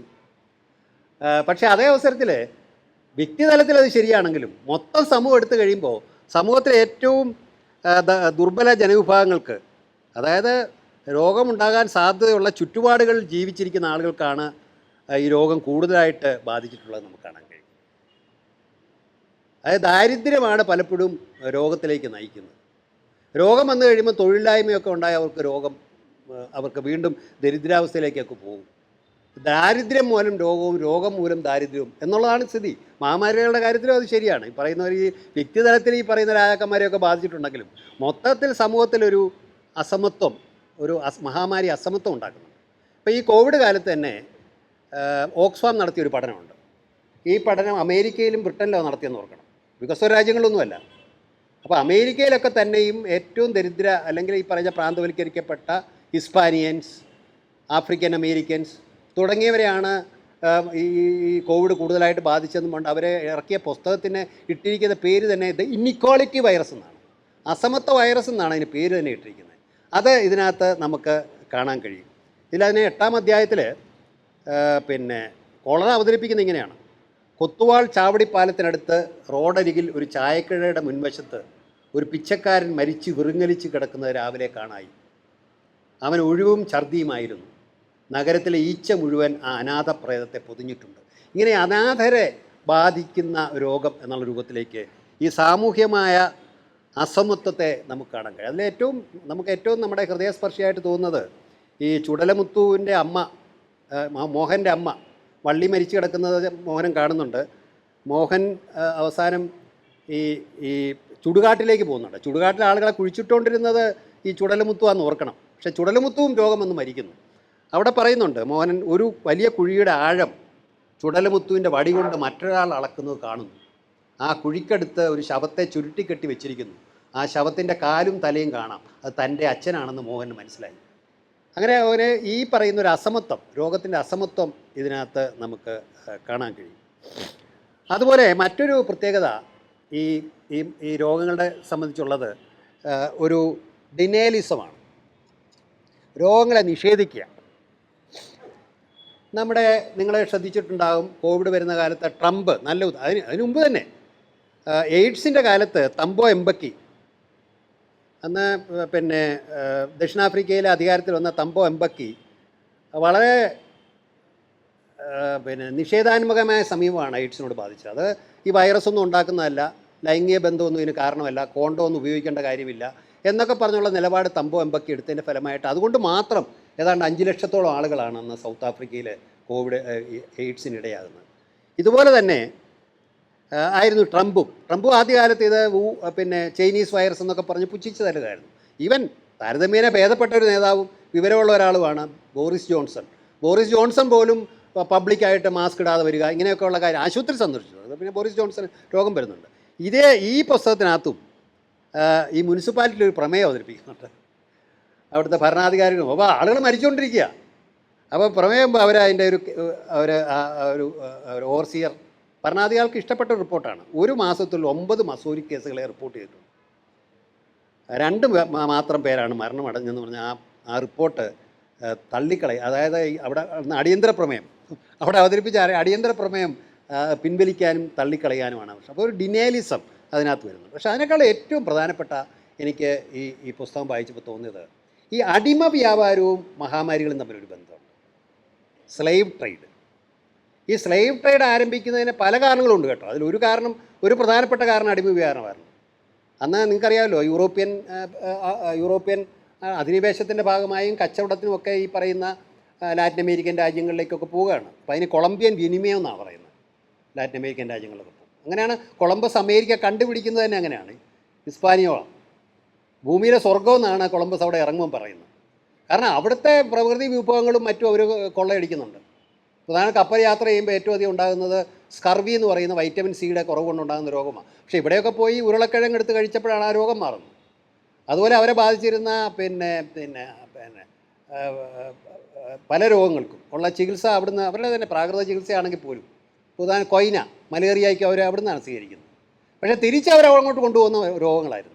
കാരണം ഇവർക്കൊക്കെ രോഗങ്ങൾ വന്ന് രോഗപ്രതിരോധ ശേഷി കിട്ടിയിരുന്നു. പ്രധാനമായിട്ടും മീസിൽസും വസൂരിയുമാണ് അവിടെ കൊണ്ടുപോകുന്നത്. അങ്ങനെ അവിടുത്തെ ആളുകളുടെയൊക്കെ വംശഹത്യ നടക്കുന്നുണ്ട്. അപ്പോൾ എന്താ സംഭവിച്ചെന്ന് പറഞ്ഞാൽ ഇവരെ ലാറ്റിൻ അമേരിക്കൻ രാജ്യങ്ങൾ പോയി പിടിച്ചെടുത്തതിന് ശേഷം അവരവിടെ ഭക്ഷ്യവിളകളാണ് കൃഷി ചെയ്തിരുന്നത്. സബ്സിസ്റ്റൻസ് ഫാമിംഗ് എന്ന് പറയും. കഷ്ടിച്ച് ജീവിക്കാൻ പറ്റിയ രൂപത്തിലെ ഭക്ഷ്യവിളകളാണ്. ആ ഭക്ഷ്യവിളകളുടെ സ്ഥാനത്ത് അവർ നാണ്യവിളകൾ ആരംഭിച്ചു. വലിയ പ്ലാന്റേഷൻസ് തുടങ്ങി. ആ പ്ലാന്റേഷൻസ് തുടങ്ങിയപ്പോഴാണ് ഈ വസൂരിയും മീസിൽസും ഒക്കെ അവിടെ കൊണ്ടുവന്ന് അവർ ലക്ഷക്കണക്കിന്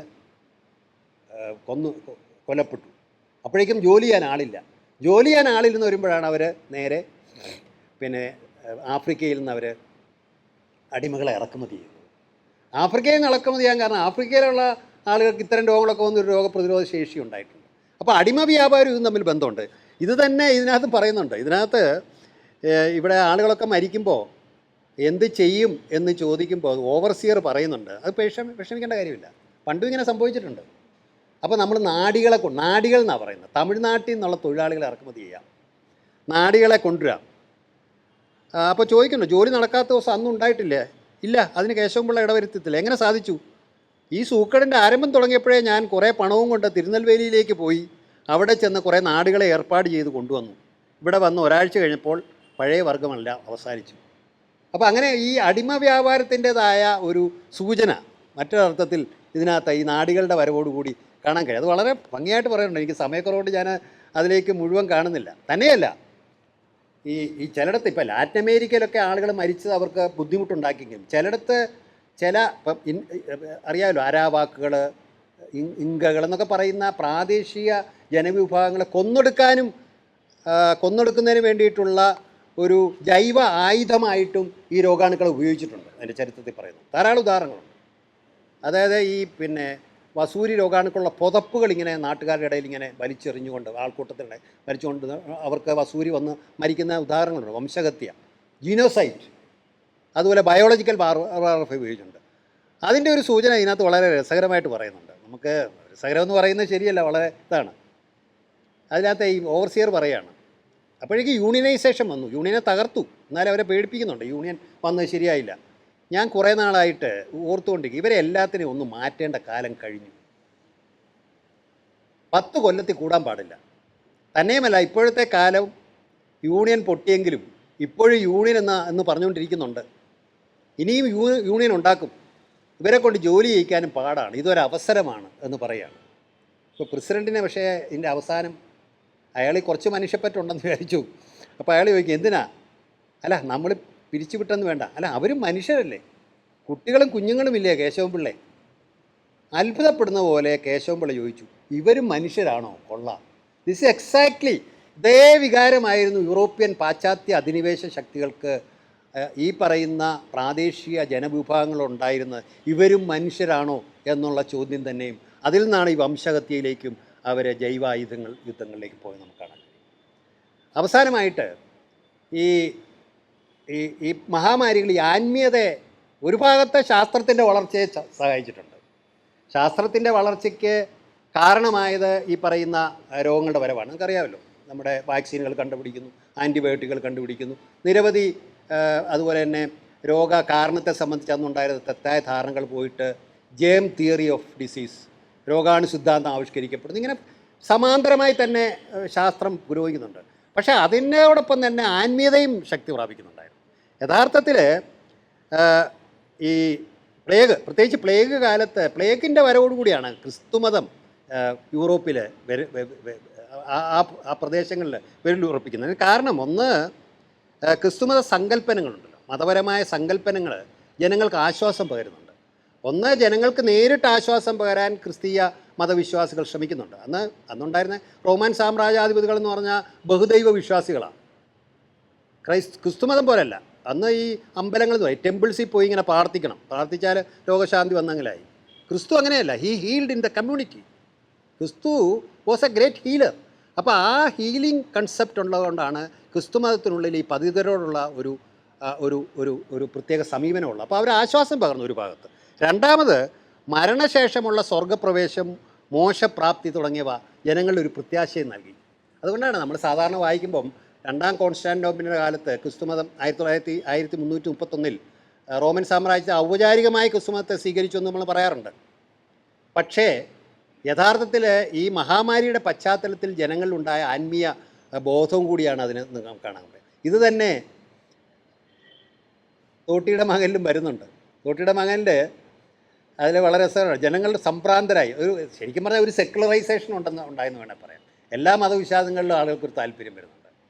അതിങ്ങനെയാണ് പറയുന്നത്, എങ്ങനെയാണ് ആപത്തൊഴിയുന്നതെന്ന് അറിഞ്ഞുകൂടാ. പുഷ്പാഞ്ജലി കൊണ്ടായിരിക്കാം, കുർബാന കൊണ്ടായിരിക്കാം, അന്ധവിശ്വാസത്തിൽ മതങ്ങൾക്ക് യോജിക്കാൻ കഴിഞ്ഞു. അങ്ങനെ പുഷ്പാഞ്ജലിയിൽ ക്രിസ്ത്യാനി വിശ്വസിച്ചു, കുർബാനയിൽ ഹിന്ദുവും, മുസ്ലിമിൻ്റെ റോഡിൽ കൂടിയുള്ള വേദം ചൊല്ലി കേൾക്കുമ്പോൾ അകത്ത് പേടിച്ച് കിടക്കുന്ന ഹിന്ദു ആശ്വസിച്ചു എന്ന് പറയുന്നുണ്ട്. അങ്ങനെ ആത്മീയ തലത്തിലുണ്ടായിട്ടുള്ള ഒരു കാര്യം കൂടി പറയും. ചുരുക്കത്തിൽ ഞാനത് ഈ കാര്യം അധികം വിശദീകരിക്കുന്നില്ല. ഈ തകഴിയുടെ തോട്ടിയുടെ മകൻ എൻ്റെ അഭിപ്രായത്തിൽ ഇത് ആഷർ, ഇത് സ്കവഞ്ചേഴ്സ് സൺ എന്ന പേരിൽ തർജ്ജമ ചെയ്തിട്ടുണ്ട്. സാഹിത്യ അക്കാദമിയോടൊരു നിർദ്ദേശം ഇതിൻ്റെ ഭാഗമായിട്ട് മുന്നോട്ട് വെക്കാണ്ട്, അത് ഈ പുസ്തകത്തിൻ്റെ ഇപ്പോഴത്തെ പരിഭാഷ ഒന്ന് പരിശോധിക്കുകയും അതിൻ്റെ അടിസ്ഥാനത്തിൽ ഈ പറയുന്ന ഞാനിപ്പോൾ ഇവിടെ സൂചിപ്പിച്ച കാര്യങ്ങളടക്കമുള്ള നല്ലൊരു ആമുഖവും എഴുതി സാർവദേശീയ രംഗത്ത് അത് കൊണ്ടുവരണമെന്നുള്ളതാണ് ഈ കോവിഡ് കാലത്ത് അല്ലെങ്കിൽ ഈ മഹാമാരി കാലത്ത് ഏറ്റവും അധികം വായിക്കപ്പെടാനുള്ള സാധ്യതയുണ്ട്. ഞാൻ രണ്ടാമത് ഒരു കാര്യം കൂടി പറഞ്ഞുകൊണ്ട് അവസാനിപ്പിക്കാം. ഡോക്ടർമാരെ സംബന്ധിച്ചിടത്തോളം സാഹിത്യ വായന നിർബന്ധമായി നടത്തിയിരിക്കേണ്ടതാണ്. കാരണം പല രോഗങ്ങളുടെയും ഈ രോഗങ്ങൾക്ക് രണ്ട് വശമുണ്ടല്ലോ. ശാരീരികമായിട്ടുള്ളൊരു വശമുണ്ട്, അതിന് മാനസികവും ആത്മീയവും നൈതികവും ഒക്കെ ആയിട്ടുള്ളൊരു വശമുണ്ട്. രണ്ട് തലങ്ങളുണ്ട്. ശാരീരികേതരമായ ഓർഗാനിക് ആൻഡ് നോൺ ഓർഗാനിക് ആയിട്ടുള്ള ആസ്പെക്ട്സ് ഉണ്ട്. ഈ നോൺ ഓർഗാനിക് ആയിട്ടുള്ള രോഗത്തിൻ്റെ പല കാര്യങ്ങളും മനസ്സിലാക്കണമെന്നുണ്ടെങ്കിൽ ഈ സാഹിത്യകൃതികളെ ആശ്രയിക്കേണ്ടി വരും. അതിലേറ്റവും പ്രധാനമായിട്ട് എനിക്കൊരു ഉദാഹരണമായിട്ട് ഇവിടെ സൂചിപ്പിക്കാനുള്ളത് ദസ്തോവ്സ്കിയുടെ കൃതികളാണ്. നമുക്ക് അത്ഭുതം തോന്നും, ദസ്തോവ്സ്കിയുടെ പോലെ ഇത്രയധികം മലയാളികൾ ഇഷ്ടപ്പെടുന്ന ഒരു സാഹിത്യകാരനില്ല അല്ലേ. അത് അത്ഭുതമാണ് കേട്ടോ. കാരണം നമ്മുടെ ഇവിടുത്തെ വായനക്കാരിൽ കൂടുതലും ഒരു ഇടതുപക്ഷ മനോഭാവം ഉള്ള ആളുകളാണ്. അദ്ദേഹം പറഞ്ഞിട്ടുണ്ടല്ലോ, സത്യവും ക്രിസ്തുവും രണ്ടാണെങ്കിൽ ഞാൻ ക്രിസ്തുവിൻ്റെ കൂടെ നിൽക്കുമെന്ന് പറഞ്ഞ ആളാണ്. ദൈവം ഇല്ലെങ്കിൽ ധാർമ്മിക ചിന്തയ്ക്ക് ഒരു അടിസ്ഥാനവും ഇല്ല എന്ന് പറയുകയും ഗ്രീക്ക് ഓർത്തഡോക്സ് ക്രിസ്ത്യൻ മൂല്യങ്ങൾ സമൂഹത്തിൽ പ്രചരിപ്പിക്കാൻ ശ്രമിക്കുകയും ചെയ്ത ഒരാളാണ് ദസ്തോവ്സ്കി. അദ്ദേഹത്തിൻ്റെ ഡെവിൾസ് അല്ലെങ്കിൽ ദ പൊസസ്ഡ് എന്നുള്ള നോവലിനകത്ത് അന്ന് റഷ്യയിൽ ഉയർന്നു വന്ന പുരോഗമന ചിന്താഗതികളെയൊക്കെ പ്രേതങ്ങളായിട്ട്, ഡെവിൾസായിട്ട്, പിശാചുക്കളായിട്ട് വിശേഷിപ്പിച്ച് അതിനെ പന്നികളുടെ ശരീരത്തിലേക്ക് ആവഹിച്ച് മുക്കിക്കൊല്ലുന്നതായിട്ടാണ് ആ നോവൽ അവസാനിക്കുന്നത് തന്നെ. ബൈബിളിൽ നിന്ന് എടുത്തിട്ടുള്ളൊരു ഭാഗമാണത്. പക്ഷേ എന്നിട്ടും മലയാളികൾക്ക് ഏറ്റവും പ്രിയങ്കരമാണ്. എന്നാൽ അടുത്ത കാലത്ത് തന്നെ അത്ഭുതപ്പെടുത്തുകയായിരുന്നു. നിങ്ങൾക്ക് അവിടെ പുസ്തക പ്രദർശനം പല ബുക്ക് സ്റ്റോളിൽ ചെന്നാൽ കാണാം. അതേ കുറ്റവും ശിക്ഷയും, കാരമസോ സഹോദരന്മാർ, ഇതെല്ലാം വീണ്ടും വീണ്ടും തർജ്ജമ ചെയ്യപ്പെട്ടുകൊണ്ടിരിക്കുക. പല ചെറിയ പ്രസാധകരും, ഞാൻ അത്ഭുതപ്പെട്ടു എത്ര തർജ്ജമയുണ്ടെന്നറിയോ. കാരമസോ സഹോദരന്മാർക്കും അതുപോലെ ഏറ്റവും ഇഷ്ടപ്പെടുന്ന ക്രൈം ആൻഡ് പണിഷ്മെൻ്റാണ്. കുറ്റവും ശിക്ഷ, ഇവൻ നിന്ദിതരും പീഡിതരും, ഇടിയേറ്റ് തുടങ്ങിയ കൃതികളുടെ എല്ലാം പുതിയ പുതിയ തർജ്ജമകൾ വന്നുകൊണ്ടിരിക്കുക മലയാളത്തിൽ. അതുപോലെ തന്നെ നിങ്ങൾക്കറിയാം നമ്മുടെ പെരുമ്പടവം ശ്രീധരൻ്റെ പുസ്തകം അല്ലേ, അത് ഏറ്റവും അധികം എഡിഷൻ ഇറങ്ങിയിട്ടുള്ള ഒരു പുസ്തകമാണ് ഡോസ്റ്റോവ്സ്കിയെക്കുറിച്ചുള്ള. പക്ഷേ ഡോസ്റ്റോവ്സ്കിയുടെ ഒരു കാര്യം പല തലത്തിൽ ഇപ്പം അതിൻ്റെ വൈദ്യശാസ്ത്ര പഠനങ്ങൾ ഡോസ്റ്റോവ്സ്കിയെക്കുറിച്ച് നടക്കുന്നു. ഒന്ന് സൂയിസൈഡ്, എങ്ങനെയാണ് അദ്ദേഹത്തിൻ്റെ ദസ്തോവ്സ്കിയുടെ കൃതികൾ കൈകാര്യം ചെയ്തിട്ടുള്ളത്. മറ്റൊന്ന് മാനസിക രോഗങ്ങൾ, പലർക്കും. ഏറ്റവും പ്രധാനമായിട്ടും ഡോസ്റ്റോവ്സ്കിക്ക് തന്നെ ഒരു അപസ്മാരം ഉണ്ടായിരുന്നു. അത്യപൂർവമായി കാണപ്പെടുന്ന ഒരു തരം അപസ്മാരമാണ്. കാരണം അപസ്മാരം തുടങ്ങുന്നതിന് മുമ്പേ ചില സൂചനകൾ കിട്ടും. അദ്ദേഹത്തിന് കിട്ടുന്ന സൂചനകൾ എന്നാൽ വലിയൊരു ആനന്ദമാണ്, എക്സ്റ്റസി. ഈ ലോകത്തോട് തന്നെ ഐക്യപ്പെടുന്ന പോലെ തോന്നും. ഏതാനും സെക്കൻഡുകൾ അതിനുശേഷമാണ് അപസ്മാരം, കൈകാലുകളൊക്കെ കൊച്ചു വലിക്കുന്ന അപസ്മാരം ദസ്തോവ്സ്കിക്ക് വരുന്നത്. അപ്പോൾ ഈ അതിനെ വൈദ്യശാസ്ത്രത്തിലെ ഇതിനെ എക്സ്റ്റേറ്റിക് എപ്പിലെപ്സി എന്നാണ് പറയുന്നത്. എക്സ്റ്റസി ആസ് ആൻ ഓറ തുടക്കത്തിൽ. അത് ഏതാണ്ട് ഒരു 2 ഡസൻ കേസുകൾ മാത്രമേ റിപ്പോർട്ട് ചെയ്തിട്ടുള്ളൂ വൈദ്യശാസ്ത്രം. അതിന് ഡോസ്റ്റോവ്സ്കിൻ എപ്പിലെപ്സി എന്നാണ് വൈദ്യശാസ്ത്ര പുസ്തകങ്ങളിൽ തന്നെ പറയുന്നത്. അപ്പോൾ അത് തനിക്ക് ഏറ്റവും പ്രിയപ്പെട്ട ഒന്നിനെ തൻ്റെ കഥാപാത്രങ്ങൾക്ക് ദോസ്റ്റോവ്സ്കി നൽകിയെന്നാണ് അദ്ദേഹത്തിൻ്റെ നിരൂപകർ പറഞ്ഞിട്ടുള്ളത്. 4 കഥാപാത്രങ്ങൾ. ഏറ്റവും പ്രധാനപ്പെട്ടത് ഇഡിയറ്റിലെ പ്രിൻസ് മിഷ്കിനാണ്. പ്രിൻസ് മിഷ്കിനെ ക്രിസ്തുവിന് തുല്യമായിട്ടുള്ള നിഷ്കളങ്കനായ ഒരു കഥാപാത്രമായി സൃഷ്ടിക്കാൻ ശ്രമിച്ച ഒരാളാണ് ദോസ്റ്റോവ്സ്കി. അദ്ദേഹത്തിന് ഏറ്റവും പ്രിയപ്പെട്ട കഥാപാത്രം എന്ന് പറയുന്നത് പ്രിൻസ് മിഷ്കിനാണ്. Prince Myshkin was an epileptic. അതിലൊരു രംഗത്ത് അത് വിശദമായിട്ട് പറയുന്നുണ്ട് ഒരു അധ്യായത്തിൽ. രണ്ടാമത്തേത് നെല്ലി, ഇൻസൾട്ടർ ആൻഡ് ഇഞ്ചുറിലെ നെർലി, അതുപോലെ കാരമസോ പ്രദേശത്തിലെ സ്മർഡിക്കോവ്, പിന്നെ പൊസസ്റ്റിനകത്തുള്ള കിറിലോ. ഈ 4 കഥാപാത്രങ്ങൾക്കും എപ്പിലെപ്സി ഉണ്ടെന്ന് കാണാം. അപ്പോൾ ഈ ഡോസ്റ്റോവ്സ്കിയൻ എപ്പിലെപ്സി ഈ ഡോസ്റ്റോവ്സ്കിയെ വായിക്കേണ്ടത് മിനിമം ന്യൂറോ സയൻസസ് പ്രാക്ടീസ് ചെയ്യുന്നവരെങ്കിലും അടിയന്തരമായി ചെയ്യണം എന്നുള്ള അഭിപ്രായം എനിക്കുണ്ട്. തന്നെയുമല്ല ഈ നോവലിൽ വേറൊരു പ്രത്യേകത ഉണ്ട്. ഡോസ്റ്റോവ്സ്കി വായിക്കുക അത്ര എളുപ്പമല്ല. വളരെ വല്ലാത്ത രീതിയിലാണ് ഈ അധ്യായങ്ങളൊക്കെ സംവിധാനം ചെയ്തിട്ടുള്ളത്. പക്ഷേ അതിനെക്കുറിച്ചുള്ള വ്യാഖ്യാനം വന്നിട്ടുണ്ട്. ഒരു എപ്പിലെപ്റ്റിക് രോഗിയുടെ അപ്രവചനീയമായ ജീവിതവുമായിട്ട് അതിനൊരു ബന്ധമുണ്ടെന്നാണ്. നിങ്ങളിപ്പോൾ ഒരു EEG റെക്കോർഡ് ചെയ്യുന്ന പോലെ ഇരിക്കും.